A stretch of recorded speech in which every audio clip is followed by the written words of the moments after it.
Hare Krishna, Namaste. Chapter 4, which is entitled as Jnana Yoga, Sloka 30. Sarve piyete yajña-vido yajña-kṣapita-kalmaṣāḥ yajña-śiṣṭāmṛta-bhujo yānti brahma sanātanam. There were two questions we saw yesterday. Out of two, we completed one and we were halfway through the second question, addressing the second question. Let's refresh what we saw in the previous session. Two questions. One, do the practitioners of these various sacrifices mentioned get different results because each sacrifices varies?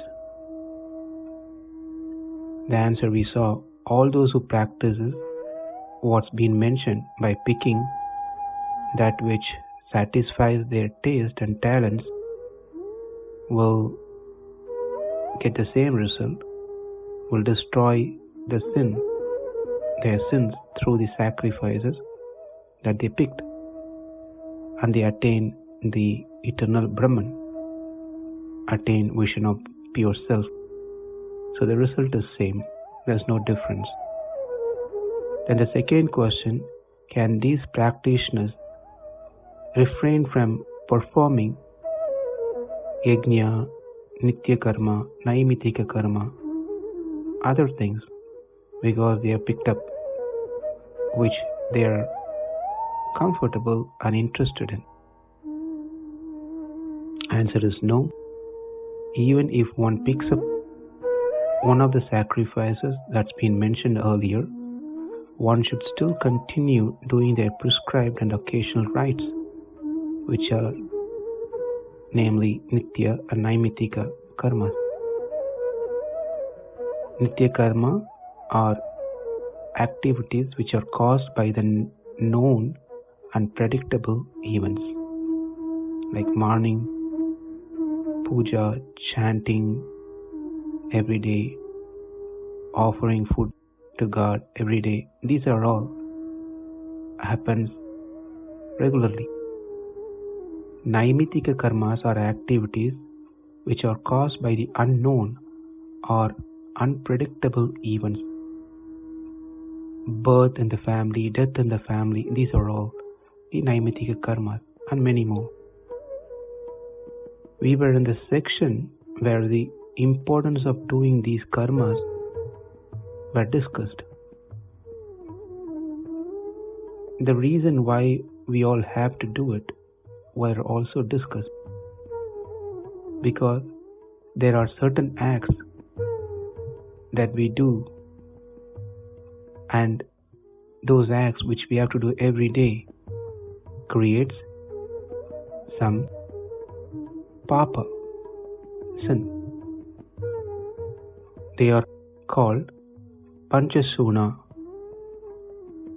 By using the stove, cooking stove, grinder, blender, broomsticks or vacuum cleaner, water pots, jug, many of these things in different forms. So these are panchasuna, the 5 sins. To nullify the effects of these sins, one has to do panchamahayajna, 5 yajñas, every day, Monday through Sunday, all month, all year. These 5 yajñas, sacrifices, are deva yajña, sacrifices to God; pitru yajña, sacrifices to family members and ancestors; brahma yajña, or also called rishi yajña, sacrifices to sages and saints; bhuta yajña, sacrifices to the other living entities, to the environment. Manushya yajña, sacrifices to other fellow human beings. In this 5 out of 5, we saw 2 yesterday, Deva yajña and Pitru yajña. In Deva yajña, we saw the importance of deity worship, both at home and temple. In Pitru yajña, we saw how one continues tradition of the family.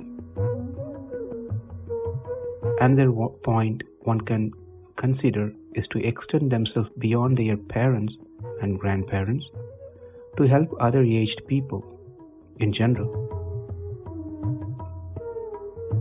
So that can also be included, and especially assisting them in the spiritual journey during their matured stage of life. Now let's see the next 3 yajñas: Rishi yajña, Manushya yajña, Bhuta yajña. Rishi yajña are sacrifices to sages and saints, gurus. This is the effort to study and understand the scriptures that's been provided to us by the sages. And this is done through the guidance of a bona fide spiritual teacher who himself is trained properly into a sampradaya, right lineage, spiritual lineage. The Vedas are the primary source for one to understand God. It is Shabda Pramana. This is the only way that one can understand God. So, one does understand God through the scripture by accepting a guru who can teach his disciple, student. So therefore, accepting a guru, serving the guru and learning under the guru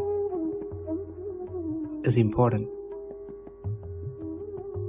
The only reason that the Sanātana Dharma still exists as of today because of these great rishis, acharyas, various gurus who are carrying these scriptures and giving them to the people, else it will be totally non-existent.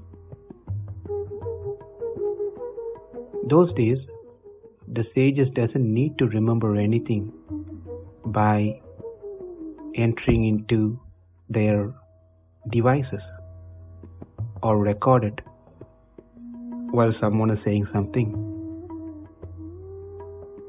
Their memory power, intelligence are unimaginable. The only reason they wrote all this down is for people in Kali Yuga, well, that's us, who cannot remember anything even if said multiple times. Our concentration is distracted, our mind is completely occupied by many things. We might be sitting, but we might be thinking about something else. So, for that reason, these great sages have written down everything for us in the form of these books. So we should take advantage of these literatures by making it an habit to read them daily, as individual or in groups, as discussing with others, other like-minded people. In this way, we are making our sacrifices to the rishis, and this becomes another yajña. Also, if you have children or if you know children, we can help them, teach them the scriptures, then that is also part of this one. So it's important that parents or grandparents, they spend their time with their children, grandchildren, teaching them the scriptures that's been provided by the saints, rishis. And this is Rishi Yajna. Namaste. Hare Krishna.